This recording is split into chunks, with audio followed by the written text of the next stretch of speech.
Hi dear friends, അസ്സലാമു അലൈക്കും. Welcome back to my channel Dadi's കിച്ചൻ്റെ പുതിയൊരു വീഡിയോയിലേക്ക് വീണ്ടും എല്ലാ കൂട്ടുകാർക്കും ഒരിക്കൽ കൂടി സ്വാഗതം. ഇന്ന് ഞാൻ വന്നിട്ടുള്ളത് നല്ല മഴക്കാലമാണല്ലോ അല്ലേ. അപ്പോൾ നമ്മളെ അലക്കിയത് ഉണങ്ങി കിട്ടാനൊക്കെ ഒരുപാട് ബുദ്ധിമുട്ടായിരിക്കും, അഴയിൽ ആറിയിടാനൊക്കെ ബുദ്ധിമുട്ടായിരിക്കും. അപ്പോൾ അതിനെക്കുറിച്ചുള്ള കുറച്ച് നല്ല നല്ല ടിപ്സുകളൊക്കെ കളക്ട് ചെയ്തിട്ടാണ് കേട്ടോ വന്നിട്ടുള്ളത്. അപ്പോൾ വീഡിയോ എല്ലാവരും സ്കിപ്പ് ചെയ്യാതെ ഒന്ന് കാണാൻ ശ്രദ്ധിക്കുക. പിന്നെ വീഡിയോ കണ്ടിട്ട് നിങ്ങൾക്ക് ഇഷ്ടമാണെങ്കിൽ ലൈക്കും ഷെയറും കമൻറ്റൊക്കെ ഒന്ന് ചെയ്ത് സപ്പോർട്ടും കൂടെ ചെയ്യണേ. അപ്പോൾ നമുക്ക് ഇന്നത്തെ ഫസ്റ്റ് ഡിപ്പിലോട്ട് പോകാം. ഫസ്റ്റ് ഡിപ്പിനായിട്ട് ഞാനൊരു ചെറിയ കുഞ്ഞു കണ്ടെയ്നറാട്ടോ എടുത്തിട്ടുള്ളത്. അപ്പോൾ നമ്മൾ ഹോട്ടലിൽ നിന്നൊക്കെ ഫുഡൊക്കെ വാങ്ങിച്ചു കഴിഞ്ഞാൽ മയോണൈസും സോസൊക്കെ കിട്ടുന്ന ഈ ഒരു കണ്ടെയ്നർ ഉണ്ടെങ്കിൽ ഇനി ആരും ഒഴിവാക്കി കളയണ്ട കേട്ടോ. അപ്പോൾ ഞാനിതാ കുഞ്ഞു കണ്ടെയ്നർ എടുത്തിട്ടുണ്ട്. ഇനി നമുക്ക് ഈ ഒരു കണ്ടെയ്നറിൻ്റെ ഈ ഒരു അടപ്പ് ഭാഗത്ത് കുഞ്ഞു കുഞ്ഞു ഹോളും കൂടെ ഇട്ട് കൊടുക്കണം കേട്ടോ. അപ്പോൾ ഒരു പപ്പടക്കോലോ ഫോർക്കോ അങ്ങനെ എന്തെങ്കിലും വെച്ചിട്ട് ഒന്ന് ചൂടാക്കിയെടുക്കാം. എന്നിട്ട് ഇതിൻ്റെ ഈ ഒരു അടപ്പ് ഭാഗത്തൊക്കെ ചെറിയ ഹോളും കൂടെ ഇട്ട് കൊടുക്കാം കേട്ടോ. ഇനി നമുക്ക് ഇതിലോട്ടേക്ക് കുറച്ച് കല്ലുപ്പ് ഇട്ട് കൊടുക്കാം കേട്ടോ. അപ്പോൾ പൊടിയുപ്പിനേക്കാൾ നല്ലത് നമുക്ക് ഈ ഒരു ടിപ്പിന് കല്ലുപ്പാട്ടോ നല്ലത്. അപ്പോൾ ഞാൻ 2 സ്പൂണ് കല്ലുപ്പ് ഇട്ട് കൊടുത്തിട്ടുണ്ട്. ഇനി നമുക്ക് ഇതിലോട്ടേക്ക് കുറച്ച് കൺഫർട്ടും കൂടെ ഒഴിച്ചു കൊടുക്കാം കേട്ടോ. അപ്പോൾ കല്ലുപ്പിൽ നമ്മൾ കൺഫർട്ട് ഒഴിക്കുന്ന സമയത്ത് ഈ ഒരു സ്മെല്ലുണ്ടല്ലോ, കൺഫർട്ടിൻ്റെ ഈ ഒരു സ്മെല്ല് നമുക്ക് കൂടുതൽ കാലം കിട്ടാനായിട്ട് പറ്റും. അപ്പോൾ അതുകൊണ്ടിട്ടാണ് നമ്മൾ ഈ ഒരു കല്ലുപ്പിൽ കൺഫർട്ട് ഒഴിച്ചു കൊടുക്കുന്നത് കേട്ടോ. ഇപ്പോൾ തന്നെ നല്ലൊരു സ്മെല്ല് നമുക്ക് ഫീൽ ചെയ്യാനായിട്ട് പറ്റുന്നുണ്ട് കേട്ടോ. ഇനി നമുക്ക് ഇതിൻ്റെ അടുപ്പ് വെച്ചിട്ട് ഇതൊന്ന് അടച്ച് വെച്ച് കൊടുക്കാം. ഇപ്പോൾ നല്ല മഴക്കാലം ആയതുകൊണ്ട് തന്നെ നമ്മുടെ അകത്തൊക്കെ ഭയങ്കരമായിട്ട് ബാഡ് സ്മെല്ലുണ്ടാവും, ഈർപ്പുണ്ടാവും. അതേപോലെ നമ്മൾ ഉണങ്ങാത്ത ഡ്രസ്സുകളൊക്കെ ഉള്ളതൊക്കെ കാരണം ഭയങ്കര ഒരു സ്മെല്ലുണ്ടാവും നമ്മുടെ അകത്തൊക്കെ. അപ്പോൾ നമുക്ക് ആ ഒരു ബാഡ് സ്മെല്ല് പോയിട്ട് നല്ല സുഗന്ധം കിട്ടാനായിട്ട് നമുക്ക് ബെഡ്റൂമിലും അതേപോലെ ബാത്റൂമിലും ഡൈനിങ് റൂമിലൊക്കെ ഈ ഒരു ഇത് കൊണ്ടുപോയി വെച്ച് കഴിഞ്ഞാൽ നല്ലൊരു സ്മെല്ല് തന്നെ നമുക്ക് ഫീൽ ചെയ്യാനായിട്ട് പറ്റും കേട്ടോ. അപ്പോൾ നമുക്ക് ബാത്റൂമിൽ വേണമെങ്കിൽ അങ്ങനെയും കൊണ്ടുവെക്കാം. ബാത്റൂമിൽ ആ ഒരു ബാഡ് സ്മെല്ലെല്ലാം വലിച്ചെടുത്തിട്ട് നല്ലൊരു സ്മെല്ല് നമുക്ക് ഫീൽ ചെയ്യാനായിട്ട് പറ്റും. അതുമാത്രമല്ല നമുക്ക് എവിടെയാണോ നമ്മുടെ കർട്ടൻ്റെ ബാക്കിലൊക്കെ ഇത് ബെഡ്റൂമിൽ കൊണ്ടുപോയി വെച്ച് കഴിഞ്ഞാൽ ആ ഒരു റൂമിലേക്ക് പ്രവേശിക്കുന്ന സമയത്ത് നല്ലൊരു സ്മെല്ല് തന്നെ നമുക്ക് അനുഭവപ്പെടാനായിട്ട് പറ്റും. അപ്പോൾ എന്തായാലും നിങ്ങൾ ഈ ഒരു കുഞ്ഞു ടിപ്പൊന്ന് ചെയ്തെടുക്കാൻ മറക്കരുത്. ഇനി നമുക്ക് ഇന്നത്തെ നെക്സ്റ്റ് ടിപ്പിലോട്ട് പോകാം. അടുത്ത ടിപ്പിനായിട്ട് ഞാനൊരു സ്പ്രേ ബോട്ടിലാട്ടോ എടുത്തിട്ടുള്ളത്. സ്പ്രേ ബോട്ടിലോട്ടേക്ക് ഞാൻ കുറച്ച് പച്ചവെള്ളം ഇതേപോലെ ഒന്ന് ഒഴിച്ചു കൊടുക്കുന്നുണ്ട്. ഇനി ഞാനിതിലോട്ടേക്ക് കുറച്ച് കൺഫർട്ടും കൂടെ ഒഴിച്ചു കൊടുക്കട്ടോ. അപ്പോൾ ഈ ഒരു പച്ചവെള്ളത്തിലോട്ടേക്ക് കൺഫർട്ട് ഒഴിച്ചിട്ട് ഈ ഒരു ബോട്ടിൽ നമുക്ക് നല്ല രീതിയിൽ തന്നെ ഒന്ന് ഷെയ്ക്ക് ചെയ്തെടുക്കട്ടോ. അപ്പോൾ ഈ ഒരു വെള്ളവും കൺഫർട്ടും നല്ലോണം ഒന്ന് മിക്സായി കിട്ടാൻ വേണ്ടിയിട്ട് ഒന്ന് ഷെയ്ക്ക് ചെയ്തെടുത്തിട്ടുണ്ട്. ഇനി നമുക്കിത് എന്താ ചെയ്യുന്നതെന്ന് വെച്ചാൽ, ഇപ്പം വെയിലൊന്നും ഇല്ലാത്തത് കൊണ്ട് തന്നെ നമ്മളെ ഡ്രസ്സൊക്കെ ഉണങ്ങി കിട്ടാനൊക്കെ ഒരുപാട് ബുദ്ധിമുട്ടായിരിക്കും. അതുമാത്രമല്ല നമ്മൾ വെയിലൊന്നും ഇല്ലാതെ ഉണങ്ങുന്ന സമയത്ത് തന്നെ ഈ ഒരു ഡ്രസ്സുകൾക്കൊക്കെ ഭയങ്കര ഒരു ബാഡ് സ്മെല്ലും ആയിരിക്കും. വെയിൽ കൊണ്ട് ഉണങ്ങുന്ന സമയത്ത് അത്ര ബാഡ് സ്മെല്ല് ഉണ്ടാവില്ലല്ലോ.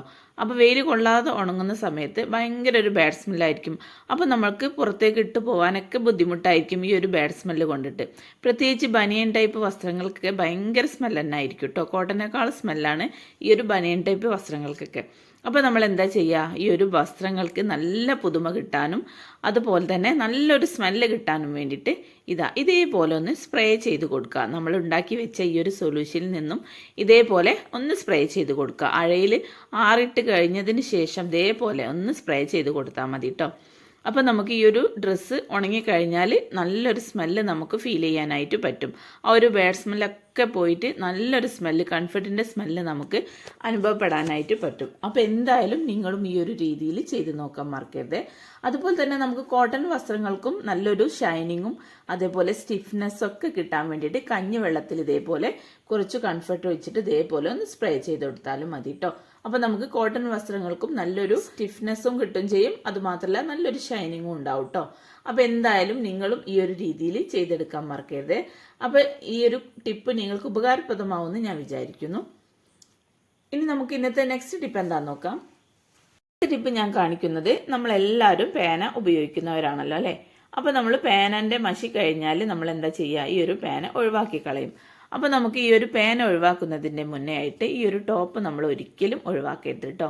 ഇപ്പോൾ നമുക്ക് മഴക്കാലം ആയതുകൊണ്ടിട്ട് അഴയിൽ ഇങ്ങനെ ആറിയിട്ട് കൊടുത്തു കഴിഞ്ഞാൽ കാറ്റൊക്കെ അടിക്കുന്ന സമയത്ത് വേഗത്തിൽ തന്നെ അത് കാറ്റിന് പാറിയിട്ട് അഴയിൽ നിന്ന് ഡ്രസ്സുകളൊക്കെ നിലത്തോട്ടേക്ക് വീഴാതിരിക്കാൻ വേണ്ടിയിട്ട് ഇതേപോലെ ഒന്ന് കുത്തി കൊടുക്കും. അപ്പോൾ ക്ലോത്ത് ക്ലിപ്പൊക്കെ നമ്മുടെ കയ്യിലുണ്ടെങ്കിൽ അതാണല്ലോ നമ്മൾ യൂസ് ചെയ്യുക അല്ലേ. അപ്പോൾ അതിനും പകരമായിട്ട് നമുക്ക് ഈ ഒരു ടോപ്പ് ഇതേപോലെ അഴയിൽ നമ്മുടെ ഡ്രസ്സിനോട് ഒരുമിച്ചിട്ട് ഇതേപോലെ കുത്തി കൊടുത്തു കഴിഞ്ഞാൽ എങ്ങനെ കാറ്റടിച്ചാലും നമുക്ക് ഈ ഒരു ഡ്രസ്സൊന്നും നിലത്തോട്ടേക്ക് വീഴാൻ ചാൻസ് ഇല്ല. അപ്പോൾ എന്തായാലും നിങ്ങളും ഈ ഒരു കുഞ്ഞു ടിപ്പൊന്നും ചെയ്തെടുക്കാൻ മറക്കരുത്. ഇനി നമുക്ക് ഇന്നത്തെ അടുത്ത ടിപ്പ് എന്താണെന്ന് നോക്കാം. അടുത്ത ടിപ്പിനായിട്ട് ഞാനിതാ 3 തേങ്ങയാണ് കേട്ടോ എടുത്തിട്ടുള്ളത്.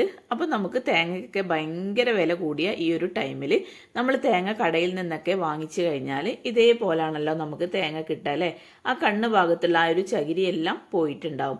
അപ്പോൾ നമ്മൾ വീട്ടിൽ പൊളിക്കുന്നവരാണ്, തേങ്ങ പൊളിച്ചെടുക്കുന്നവരാണെങ്കിൽ ഈ ഒരു കണ്ണ് ഭാഗത്തെ ചകിരി ഒരിക്കലും ഒഴിവാക്കി കളയരുത് കേട്ടോ. വേഗത്തിൽ തന്നെ തേങ്ങ കേടായിപ്പോവും. അപ്പോൾ നമുക്ക് കടയിൽ നിന്നും വാങ്ങിക്കുന്ന തേങ്ങ ഈ ഒരു ചകിരിയൊക്കെ പോക്കിയിട്ട് കിട്ടുന്ന തേങ്ങയാണെങ്കിൽ നമ്മളിതാ തേങ്ങ കേടാവാതിരിക്കാൻ വേണ്ടിയിട്ട് ഈ ഒരു തേങ്ങൻ്റെ കണ്ണ് ഭാഗം ഉണ്ടല്ലോ, ഈ ഒരു 3 കണ്ണ് ഭാഗം, ഈ ഒരു കണ്ണ് ഭാഗത്ത് മെഴുകുതിരി ഇതേപോലെ ഒന്ന് ഉറ്റിച്ച് കൊടുക്കുക. ഉറ്റിച്ച് കൊടുത്താൽ ഈ ഒരു കണ്ണ് ഭാഗം നല്ല രീതിയിൽ തന്നെ അവിടെ അടഞ്ഞു കിടന്നോളൂ കേട്ടോ. അപ്പോൾ നമുക്ക് തേങ്ങ ഒരിക്കലും കേടായി പോവാനും ചാൻസ് ഇല്ല. കുറേ കാലം നമുക്ക് ഈ ഒരു തേങ്ങ കേടാവാതെ ഉപയോഗിക്കാനായിട്ട് പറ്റും. അപ്പോൾ എന്തായാലും നിങ്ങളും ഈ ഒരു കുഞ്ഞു ടിപ്പൊന്ന് ചെയ്തെടുക്കാൻ മറക്കരുത്. ഇങ്ങനെ തേങ്ങ ഈ ഒരു കണ്ണ് ഭാഗത്ത് മെഴുകുതിരി ഇങ്ങനെ ഉറ്റിച്ചതിന് ശേഷം ഈ ഒരു തേങ്ങ കണ്ണ് ഭാഗം ഇതേപോലെ മുകളിലോട്ടേക്ക് ആക്കിയിട്ട് ഇതേപോലെ ഒന്ന് വെച്ച് കൊടുക്കാനായിട്ട് ശ്രദ്ധിക്കും ചെയ്യാം കേട്ടോ. അപ്പോൾ ഇതേപോലെ നമ്മൾ തേങ്ങ വെക്കുന്ന സമയത്ത് ഈ ഒരു വില കൂടിയ തേങ്ങ സീസണിൽ നമുക്ക് ഒരുപാട് കാലം തേങ്ങ യൂസ് ചെയ്യാനായിട്ട് പറ്റും. ഒരിക്കലും കേടായി പോകില്ല കേട്ടോ. അപ്പോൾ എന്തായാലും നിങ്ങളും ഈ ഒരു കുഞ്ഞു ടിപ്പൊന്ന് ചെയ്തെടുക്കാൻ മറക്കരുത്. പിന്നെ ദാരീസ് കിച്ചണിൽ ഞാനിടുന്ന എല്ലാ വീഡിയോസും നിങ്ങൾക്ക് എളുപ്പത്തിൽ ചെയ്തെടുക്കാൻ പറ്റിയിട്ടുള്ള ടിപ്സുകളാണ്. അപ്പോൾ എന്തായാലും ദാരീസ് കിച്ചൺ സബ്സ്ക്രൈബ് ചെയ്യാതെ കാണുന്ന ഏതെങ്കിലും പുതിയ കൂട്ടുകാരുണ്ടെങ്കിൽ പ്ലീസ് ഒന്ന് പോയി സബ്സ്ക്രൈബ് ചെയ്ത് സപ്പോർട്ട് ചെയ്യാൻ മറക്കരുത്. സപ്പോർട്ട് ചെയ്യാൻ മറക്കരുത്. അപ്പം ഇനി നമുക്ക് അടുത്ത ടിപ്പ് എന്താണെന്ന് നോക്കാം. അടുത്ത ടിപ്പ് ഞാൻ കാണിക്കുന്നത് ഞാനിതാ ഒരു റൂളാണ് കേട്ടോ എടുത്തിട്ടുള്ളത്. അപ്പോൾ നമ്മുടെ കയ്യിൽ പൈപ്പിൻ്റെ പീസോ അതല്ല എന്നുണ്ടെങ്കിൽ കാർഡ്ബോർഡിൻ്റെ ഇതേപോലത്തെ പീസോ അതല്ല എന്നുണ്ടെങ്കിൽ നമ്മൾ ബുക്കൊക്കെ കുട്ടികളുടെ ഇപ്പോൾ സ്കൂൾ തുറക്കുന്ന സമയമല്ലേ, ബുക്കൊക്കെ പൊതിയാൻ ഉപയോഗിക്കുന്ന ഈ ഒരു പേപ്പറിൻ്റെ ഉള്ളിലായിട്ട് ഇതേപോലത്തെ ഒരു റോൾ ഉണ്ടാവുമല്ലോ, ആ ഒരു കാർഡ്ബോർഡ് പീസ് ആയാലും മതി കേട്ടോ. ഇപ്പം ഞാനിതാ ബുക്ക് പൊതിഞ്ഞതിൻ്റെ ബാക്കിയുള്ള ഈ ഒരു കുഞ്ഞു പീസാണ് ഇവിടെ എടുത്തിട്ടുള്ളത്, ഈ ഒരു റോളാട്ടോ എടുത്തിട്ടുള്ളത്. അപ്പോൾ ഇത് കുറച്ച് കട്ടിയുള്ള ഒരു പേപ്പറാണ്. ഇനി നമുക്ക് ഈ ഒരു പേപ്പറിൻ്റെ ഉള്ളിലോട്ടേക്ക് ആക്കിയിട്ട് ഇതേപോലെ ഒരു ത്രെഡ് ഇതേപോലെ ഒന്ന് വെച്ച് കൊടുക്കുക.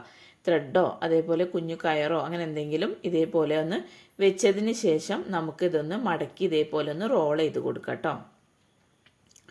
അപ്പോൾ ഈ ഒരു കയറ് ഇതിൻ്റെ ഉള്ളിലോട്ടേക്ക് ആയി കിട്ടാനാണ് ഞാൻ മടക്കുമ്പോൾ തന്നെ ഈ ഒരു കയറ് വെച്ചിട്ട് ഇതേപോലെ റോൾ ചെയ്തെടുത്തിട്ടുള്ളത് കേട്ടോ. ഇനി നമുക്ക് ഇത് നല്ലോണം നമുക്ക് ഇതിൻ്റെ ഈ ഒരു 3 അറ്റത്തും ഒരു സെല്ലോ ടേപ്പോ അങ്ങനെ എന്തെങ്കിലും വെച്ചിട്ടൊന്ന് ഒട്ടിച്ചു കൊടുക്കുക. അപ്പം ഞാനിതാ ഒരു ടാപ്പിൻ്റെ പീസ് എടുത്തിട്ട് ഈ ഒരു ഭാഗത്തൊക്കെ ഒന്ന് ഒട്ടിച്ചു കൊടുക്കുന്നുണ്ട് കേട്ടോ. നമ്മൾ റോള് ചെയ്തിട്ടുള്ള ഈ ഒരു പേപ്പർ ചുറ്റിയെടുത്തിട്ടുള്ള ഈ ഒരു പേപ്പർ നിവർന്ന് നിൽക്കാതിരിക്കാനാണ് ഇതേപോലെ ഈ ഒരു 3 ഭാഗത്തും ഇതേപോലെ ഒന്ന് ഒട്ടിച്ചു കൊടുത്തിട്ടുണ്ട് കേട്ടോ. ഇനി നമുക്ക് നല്ല കട്ടി വേണം എന്നുണ്ടെങ്കിൽ ഇതിൻ്റെ ഉള്ളിൽ പൈപ്പിൻ്റെ പീസൊക്കെ ഉണ്ടെങ്കിൽ ഒന്ന് ഇട്ട് കൊടുക്കുക. ഇട്ട് കൊടുക്കുന്ന സമയത്ത് നമുക്ക് ഈ ഒരു പൈപ്പിൻ്റെ പീസൊക്കെ നമ്മൾ ഇതേപോലെ ആക്കിയെടുക്കുന്ന സമയത്ത് നമുക്ക് കൂടുതൽ വെയിറ്റുള്ള ഇതൊക്കെ നമുക്ക് അഴയിൽ ആറിയിടാവുന്നതാണ് കേട്ടോ.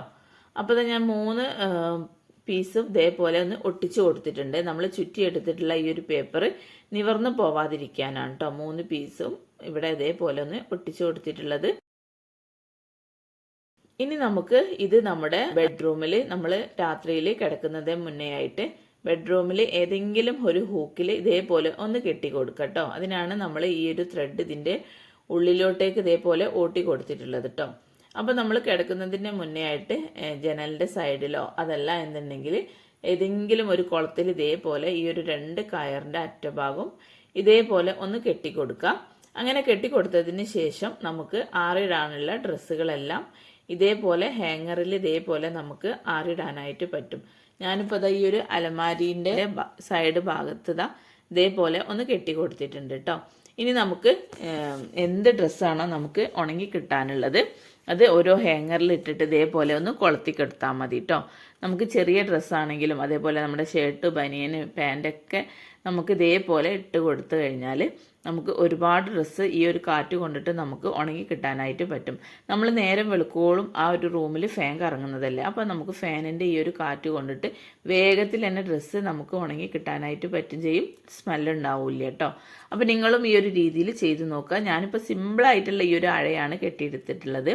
ഇനി നിങ്ങൾക്ക് വേണമെങ്കിൽ ഇതിങ്ങനെ അട്ടിയായിട്ട് നമുക്കിത് ചെയ്തെടുക്കാവുന്നതാണ്, സ്റ്റെപ്പായിട്ട്. ഇതിപ്പോൾ ഞാൻ ഒരു റോളാണ് ഇതേപോലെ ചെയ്തത്.